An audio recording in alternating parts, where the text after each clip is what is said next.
जी अस्सलाम वालेकुम रहमतुल्लाहि व बरकातहू। जी मैं अज मौजूद हाँ सिविल हॉस्पिटल तारकवाड़ दे विच। ते पहलों एक मैं वीडियो 20 तरीक नूं चाढ़ी सी कि मेरे भरा हबीब अहमद छोटे भरा ने जिहड़े मेरे तो बहुत ज़्यादा बीमार ने, उन्हां दी टंग ते इन्फेक्शन हो गया उन्हां दी लत्त ते, और उन्हां दी लत्त ते उदों मैं तुहानूं दिखाया सी कि बिल्कुल ब्लैक हो गई सी, क्योंकि वो उस बीमारी का नाम गैंग्रीन बीमारी जी है दो किस्म की है। एक ड्राई गैंग्रीन होंगी है, एक वैट गैंग्रीन होंगी है। जी ड्राई गैंग्रीन है ना, यह जिथे तक होंगी उत्थे रुक जाती है। वैट गैंग्रीन जी है होंद में शामिल होकर तो गुर्दियां तक पहुँच जाती है। अगर वैट गैंग्रीन हो तो फिर बंदे लत्त वगैरह कटानी पैंदी है। लेकिन ड्राई गैंग्रीन भी यानी एडी खतरनाक नहीं होंगी, अगर लत्त तुसीं ना भी कटाओ सुक के झड़ जाती है। तो असी 20 तरीक की जी वीडियो चाढ़ी सी उहदे च यही दस्सिया सी कि लत्त जी बहुत खराब हो गई, और उस तो बाद असी तकरीबन 23-24 तरीक में असी घर चले गए सी, और 6-7 दिन असी घर रहे। बड़े बेहतरीन डॉक्टर ने सानूं छुट्टी देती। उन्होंने कहा अगर लत्त नहीं तुसीं कटाउणी तो इसका इलाज घर जारी रखो। असी इनू घर लै गए सी और अपना इलाज जिहड़ा घर कर रहे सी।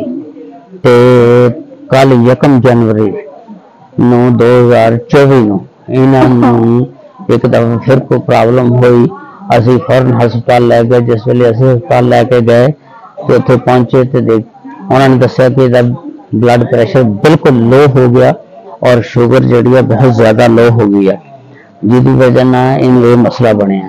उन्होंने फौरन एमरजेंसी समनाबाद जनरल हस्पताल इलाज शुरू किया, लेकिन उन्होंने को ब्लड प्रैशर जोड़ा कवर नहीं होया, रिकवर नहीं होया, शुगर जी कंट्रोल हो गई।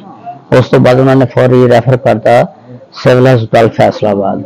असी कल शाम को 1 जनवरी को तकरीबन 8 बजे शाम को सिविल हस्पताल एमरजेंसी फैसलाबाद लैके इन्होंने पहुँच गए, और जिस वे उत्थे पहुंचे तो उन्होंने इन्हों एडमिट कर लिया, दाखिल कर लिया।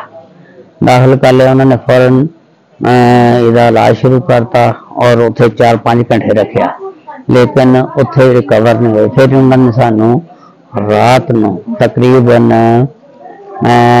12 बजे तारकवाड़ दे विच शिफ्ट करता, मुंतकिल करता।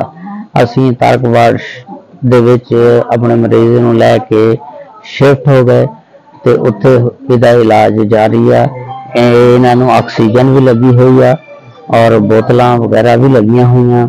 सारे भरा दुआ करो। ये हबीब साहब ने छोटे भरा जिहड़े सारे लोगों को दवावां देंदे हुंदे सी, ते अज इन्होंने दवावां की जरूरत है। इस वास्ते सारे भरा इन्हां वास्ते दुआ करो, अल्लाह ताला इन्हां दी तंदुरुस्ती, सेहत और ईमान वाली जिंदगी अता फरमाए, क्योंकि किसी भी हो सकता दुआ अल्लाह ताला कबूल कर लें। इन्हों की सेहत बहुत ज़्यादा खराब आ, बहुत ही ज़्यादा खराब आ। देखो जी बोतल भी लगी, ऑक्सीजन भी लगी है, तो हो सकता अल्लाह ताला किसी भरा की दुआ कबूल कर लें। लिहाजा सारिਆਂ ਨੂੰ अर्ज की जाती है, इन्होंने वास्ते दुआ करो, अल्लाह ताला इन्हों तंदुरुस्ती, सेहत और ईमान वाली जिंदगी अता फरमाए। इतने बहुत ज़्यादा मरीज ने, मैं वीडियो नहीं उन्होंने बना सकता क्योंकि लेडीज़ भी ने नाल, ते मैं सिर्फ अपनी वीडियो बना सकता। इस वास्ते मैं किसी की वीडियो नहीं बना रहा। तो इधरली साइड पे मर्द ने सारे, इन्होंने मैं थोड़ा जिहा दिखाना। ये देखो जी इधरली साइड पे मरीज पे ने, ये भी बाबे होनी ने बहुत ज़्यादा, एक वेंटिलेटर पे इन्होंने भी ऑक्सीजन लगी हुई है। तो इस तरह ये बहुत ज़्यादा बीमार ने, अल्लाह ताला इन्होंने भी तंदुरुस्त करे। यकीन करो जिस वेले बंदा हस्पताल दे विच आंदा ना, फिर बंदे नूं पता लगदा कि जिंदगी और मौत की चीज़ आ, और जिहड़ी जिंदगी आ कितनी वड्डी अल्लाह ताला दी नेमत आ। ये नेमत जिहड़ी है ना, इस तो बहुत ज़्यादा फायदा उठाना चाहिए, यानी नेकी दे काम करने चाहिए ने, ताकि नेकी दे काम करो तुसी, अल्लाह ताला तानू तंदुरुस्त, सेहत और ईमान वाली जिंदगी अता फरमाए। तो यही है, जिन्नी देर बंदा जिंदा इस दुनिया दे विच, ते अपनियां अमल जिहड़े ने नेक कर लो, अपनी जिंदगी सवार लो। زندگی کا پتہ نہیں کتنے ٹائم باہر نکل جانا. اس واسطے سارے بھراواں اگے گزارش ہے 5 ٹائم نماز پڑھیا کرو, اللہ تعالیٰ یاد کریا کرو, قرآن مجید کی تلاوت کریا کرو. اللہ تعالیٰ اپنے السلام علیکم ورحمۃ اللہ وبرکاتہ.